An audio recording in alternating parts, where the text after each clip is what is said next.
বিশ্ববিদ্যালয় প্রশাসন আসলে সব দাবি, সব সংগঠন বলি, সব পর্ষদ বলি, কারো দাবি আসলে এখন পর্যন্ত শুনতেছে না। আমরা সবাই একমত যে এখানকার হচ্ছে এই নির্বাচনী কেন্দ্রসমূহ বাড়াতে হবে, সবাই একমত।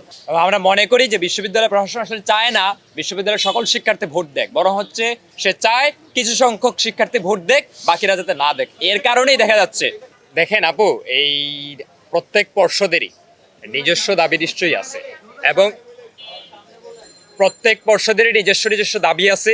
হয়তো সব দাবি কিংবা অনেকগুলা দাবি অনেক পর্ষদের সাথে মিলিত হয়ে যায়, তো এই মিলিত হয়ে যাওয়া প্রত্যেকই একটা ভালো ব্যাপার। কিন্তু বিশ্ববিদ্যালয় প্রশাসন আসলে সব দাবি, সব সংগঠন বলি, সব পর্ষদ বলি, কারো দাবি আসলে এখন পর্যন্ত শুনতেছে না। আমরা ডাকসুর গঠনতন্ত্র পরিবর্তনের ক্ষেত্রে দেখেছিলাম ঢাকা বিশ্ববিদ্যালয়ের প্রায় প্রতিটা ছাত্র সংগঠন এই বিষয়ে একমত হয়েছিল যে গঠনতন্ত্রে উপাচার্যের যে অসীম ক্ষমতা দেওয়া হয়েছে সেটাকে কমাতে হবে, সসীমও করতে হবে, ন্যূনতম পর্যায়ে নিয়ে আসতে হবে। কিন্তু আমরা দেখতে পেলাম গঠনতন্ত্রে উপাচার্যের অসীম ক্ষমতা থেকে ন্যূনতম কোনো পরিবর্তন আসলো না। আসলে বিশ্ববিদ্যালয়ের বাস্তবতা আজকে এই পর্যায়ে চলে গেছে। আমরা সবাই একমত যে এই সংস্কার হতে হবে। আমরা সবাই একমত যে এখানকার হচ্ছে এই নির্বাচনী কেন্দ্রসমূহ বাড়াতে হবে। সবাই একমত যে শুধুমাত্র ভোট, এই বিশ্ববিদ্যালয়ের ভোটার আইডি কার্ড বা হল কার্ড থাকলেই যে ভোট দিতে হবে ব্যাপারটা এরকম না। আমরা মনে করি যাদের ভোটার তালিকায় নাম আছে, যাদের ভোটার তালিকায় নামের সাথে সাথে তাদের বিশ্ববিদ্যালয়ের যে কোনো একটা ডকুমেন্ট আছে, সেটা পেন স্লিপ হোক আর যাই হোক, সেই ভোট দিতে পারবে। কারণ আমরা ভোটারদের সংখ্যা বাড়াতে চাই। যত বেশি ভোটার আসবে এই বিশ্ববিদ্যালয়ের গণতান্ত্রিক প্রক্রিয়া তত বেশি ত্বরান্বিত হবে। ফলে আমরা এই কাজটা জরুরি মনে করি। কিন্তু বিশ্ববিদ্যালয় প্রশাসন কেন এই কাজটা বাস্তবায়ন করে না সেটা আমরা বলতে পারবো না। আমরা আমাদের জায়গা থেকে দাবি জানাচ্ছি, প্রয়োজনে আমরা আরো বৃহত্তর আন্দোলন করব। আমরা সংখ্যা বলি নাই, কিন্তু আমরা শুধু এটাই বলতেছি যে 19টা হলের জন্য 40,000 স্টুডেন্টের জন্য 8টা ভোট কেন্দ্র কোনোভাবেই যৌক্তিক হতে পারে না। আমরা এই সংবাদ সম্মেলন শেষেই আমরা লিখিত স্মারকলিপি সবকিছু দিতে যাচ্ছি প্রশাসন বরাবর, এবং আমরা ছাড়াও আরো অনেক এই সংগঠনই এই অভিযোগ দিছে। শুধুমাত্র যে অভিযোগই দিতে হবে, অভিযোগ লিখিত অভিযোগ ছাড়া বিশ্ববিদ্যালয় প্রশাসন নড়বে না, সেটা তো আসলে বাস্তব কোনো বিষয় হতে পারে না। এরকম বিশ্ববিদ্যালয় প্রশাসন, এরকম নির্বাচন কমিশন তো আমরা চাই নাই। নির্বাচন কমিশন অফিসারদের সামনে আচরণবিধি লঙ্ঘন হচ্ছে, এই ধরনের ঘটনা আমরা দেখতে পেয়েছিলাম।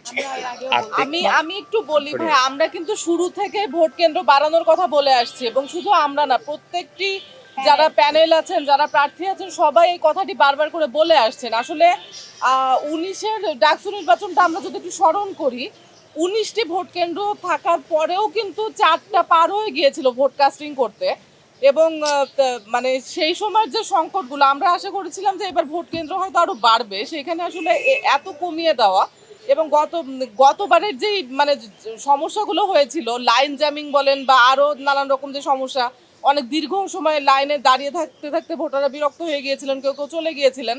তো এইবার যে কেউ এরকম করবে না সেই নিশ্চয়তা তো আসলে কেউ দিচ্ছে না বা আমাদের কাছে নেই। তো সেই ক্ষেত্রে আসলে বিশ্ববিদ্যালয় প্রশাসন এইরকম একটি পদক্ষেপ নিল, এটা আসলে কোনোভাবে আমরা বিবেচনা প্রসূত মনে করি না।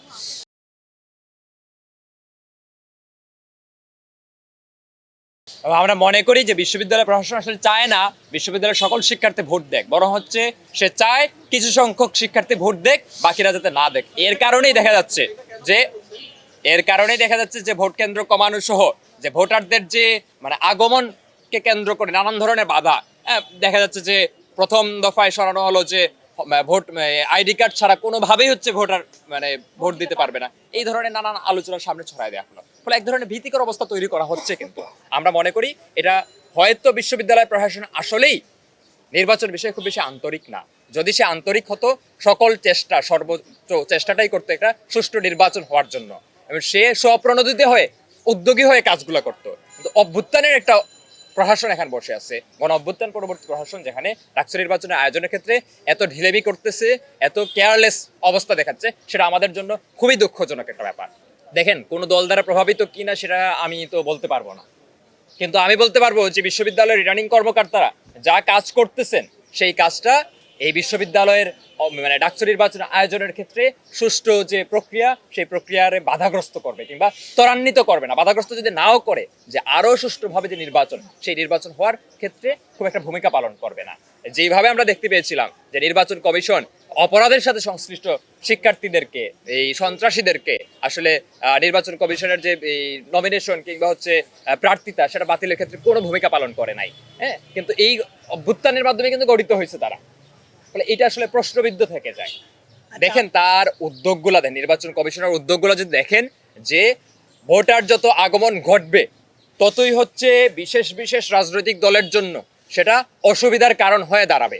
কারণ 40,000 স্টুডেন্ট কোনো বিশেষ রাজনৈতিক দলের না, সর্বোচ্চ একটা অল্প ন্যূনতম একটা সংখ্যা হয়তো কোনো রাজনৈতিক দলের হতে পারে। ফলে যে একেবারে প্রকৃত অর্থেই সাধারণ শিক্ষার্থী যারা, তাদেরকে ভোটদান থেকে বিরত রাখতে পারলে একটা রাজনৈতিক উদ্দেশ্য হয়তো কোনো কোনো গোষ্ঠীর হাসিল হয়ে যেতে পারে। ফলে দেখা যাচ্ছে ভোটার আগমনকে কেন্দ্র করে ভোটারকে যত বেশি নিয়ে আসা যাবে এই ধরনের আলোচনা যখন আমরা করছি তখন বিশ্ববিদ্যালয় প্রশাসন একটু পিছপা হচ্ছে। এই 5টা ভোট কেন্দ্র দিল, সেখান থেকে 3টা বাড়ালো, তারপর হয়তো আরো 1টা বাড়াবে। আমরা তো এটা চাই না ভাই। আমরা চাই 19টা হলের জন্য যে এরকম ভাবে ভোট কেন্দ্র করা হয়েছিল, তারপর দেখা গেছে যে এখানে লাইন জ্যামিং করা হয়েছে, তারপরে দেখা যাচ্ছে যে সবাই ভোটদান দিতে পারে নাই, এই ধরনের ঘটনা ঘটছে। এখন এই নির্বাচনকে কেন্দ্র করে এই ঘটনা যে ঘটবে না এর তো কোনো গ্যারান্টি নাই। ফলে আমরা ভোট কেন্দ্র আরো বাড়াতে হবে এবং আমরা এটাও মনে করি যে অনাবাসিক শিক্ষার্থীদেরকে এই বিশ্ববিদ্যালয় ভোট কেন্দ্রে কিভাবে নিয়ে আসা যায় তার সর্বাত্মক উদ্যোগ গ্রহণ করতে হবে। একটা বাস রুটে যদি স্বাভাবিক সময়ে অন্য কোনো সময়ে 10টা বাস চলে, অন্তত ভোটের দিন, নির্বাচনের দিন সেটা 3 গুণ বাড়াতে হবে। এই আমাদের দাবি। আমরা মনে করি এই ডাকসু নির্বাচনকে কেন্দ্র করে, ভোটার আসা যাওয়াকে কেন্দ্র করে ডিএমপির সাথে অবশ্যই বিশ্ববিদ্যালয় প্রশাসনের বোঝাপড়া হইতে হবে, তাদের সাথে বসতে হবে, পরিকল্পনা করতে হবে এবং আইন শৃঙ্খলা পরিস্থিতি যাতে ঢাকার আইন শৃঙ্খলা পরিস্থিতি, শুধু ঢাকা বিশ্ববিদ্যালয়ের আইন শৃঙ্খলা পরিস্থিতি না, সুষ্ঠু থাকে, সেটাও বিশ্ববিদ্যালয় প্রশাসন ডিএমপি কমিশনার সাথে বসে তারা নিশ্চিত করবে। আমরা এই আশাটা রাখি।